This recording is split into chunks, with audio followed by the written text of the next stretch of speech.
It all starts now. The intrigue starts now. The games they have to play, what they have to project and what they have to show, what they're talking about internally, what they're talking about externally. There is a lot to do, and they are holding all the cards. They've got all the keys. It's really, really major keys. It's so great. Like, Bears fans got an absolute treat. And look, had the Bears just lost their game, they've done their thing, and the Bears are sitting there with a number 2 pick, you're still in a great position. You're still in a great position to actually trade if you wanted to. But with the number 1 pick, it changes everything. Alex said something yesterday, and I wrote it down while we were watching the game because we were watching both, and he called it, this is a franchise-altering event. Yes! Why is that so hard to understand through all of this? Who's not understanding it? Come on. How all through the year? Well, you can get a good player at 6. And I mean, how many times we got to having a number 1 pick? Here's a history of the number 1 picks. Here's a history of the number 2 picks. You can't turn it around in 1 year. There's been so many different pivots off of the we don't understand what the Bears are doing thing. Why are they losing games? Stop celebrating losing. They did it. They did it. They did it. They did it. They did it. And they told you they were going to do it. They tore it down. They got out of the dead cap, all of that awful Ryan Pace dead cap stuff. They signed a roster of garbage that you knew was garbage, really bad, and you knew it. And you knew what they were doing. This was the burn down year, and they got the number 1 pick, and they identified their quarterback. See, that's it's almost ideal. That's the beauty of this. And there's going to be a lot of conversation over the next few months about what's said and what is to do. And, I'm not sure they're sold on this Fields guy. There's going to be a lot of that going on.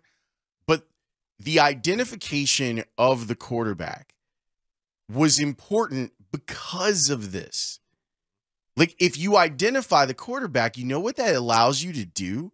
It allows you to play stupid between now and April.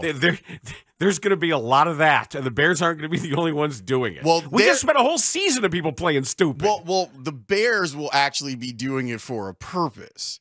But it not needing the quarterback, not sitting there going, we have the number 1 pick, clearly we need a quarterback and we're going to take a quarterback, is different than, hey, fellas, we've got this number 1 pick here, and I mean, I guess you could convince us that we really like our quarterback, Justin Fields guy. I guess we'll live with that. I guess we could live with that. And, that means that we don't really necessarily need a quarterback. But you, Houston, you need a quarterback. And you, Carolina, you need a quarterback. And you, Indianapolis, you need a quarterback.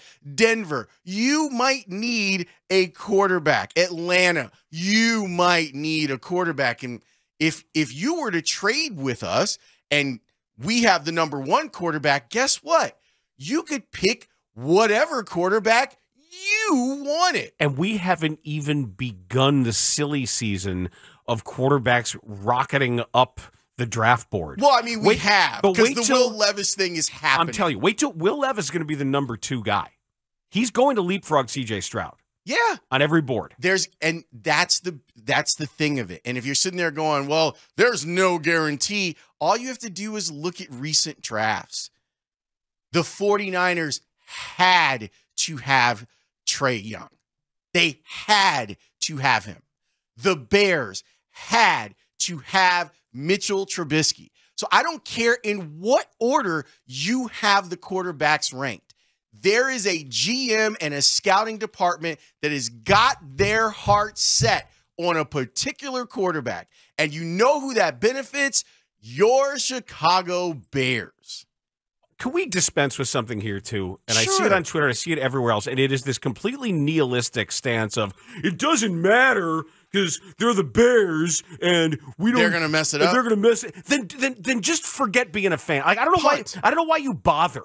I honestly, we have no, it is baked in that Ryan Poles has never done this before. It is baked in that we don't know the guy. Right. We don't know anything about him. We don't know if he's good. We don't know if he's good. But that's beside the point.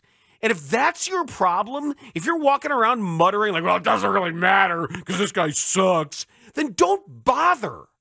What are you even doing? If you can't get excited about this, and if you can't be hopeful about this after everything you went through with Ryan Pace for 7 years, and you're already like, well, this guy sucks, it doesn't really matter, then I don't understand why you choose to care.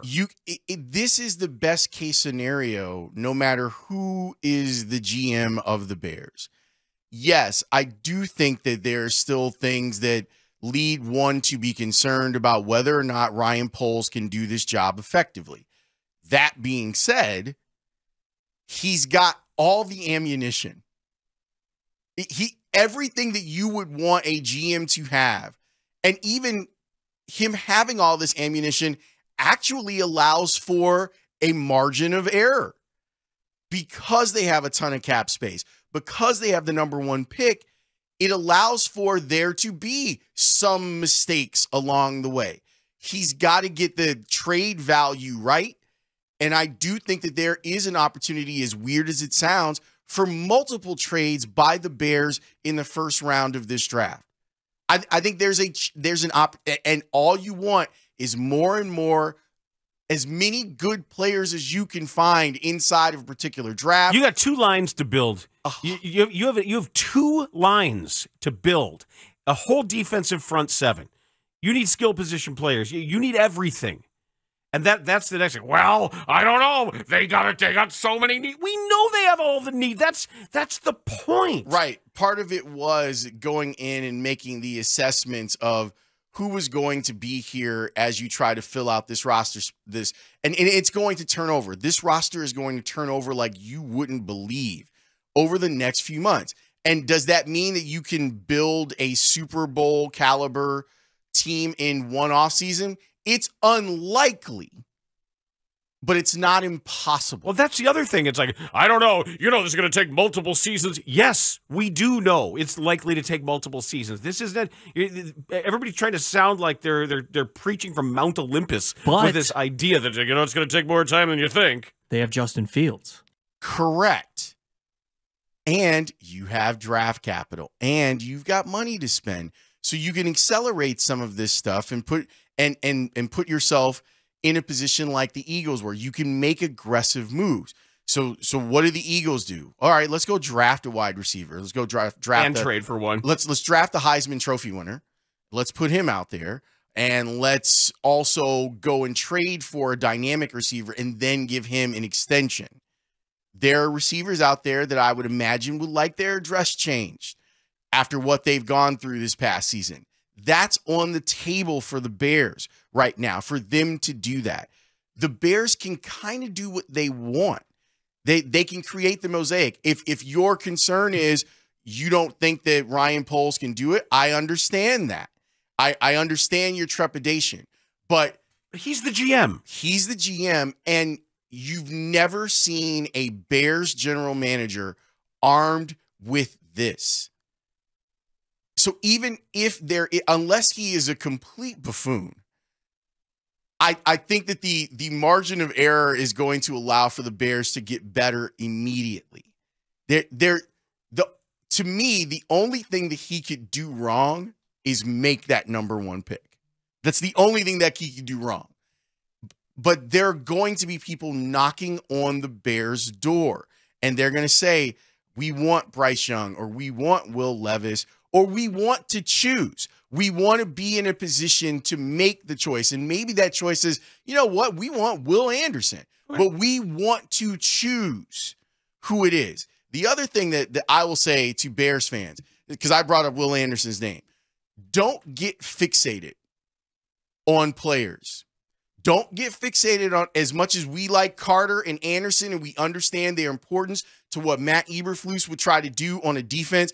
Don't get fixated on, well, the Bears have got to come away with it from this draft with none of that stuff matters. They're going to be in a position to draft great players if they make the right moves and use that number 1 pick as leverage. That's Lawrence Holmes. I'm Dan Bernstein. We are Bernstein and Holmes here on a Horizon Therapeutics Bears Monday, the last one of this season. It was a memorable Sunday, to say the least. When we come back, I want to hear what Ryan Poles said specifically about Justin Fields, because I think it's really important that we're aware of the public conversation that's being had while we imagine the private conversation that's